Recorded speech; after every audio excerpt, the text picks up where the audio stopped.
Hi my lovely viewers, this is Aloy to War Learning tutorial channel for you.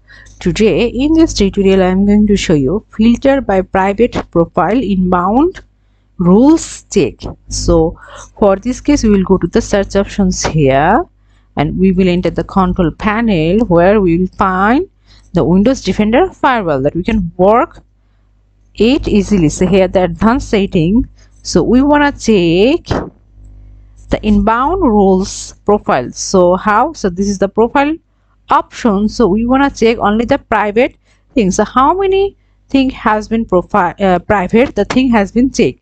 So how? So here actions. So this is the filter by profile. Here the filter by profile private profile. So just click here. See, so all the thing here, only this private profile. See, the thing has,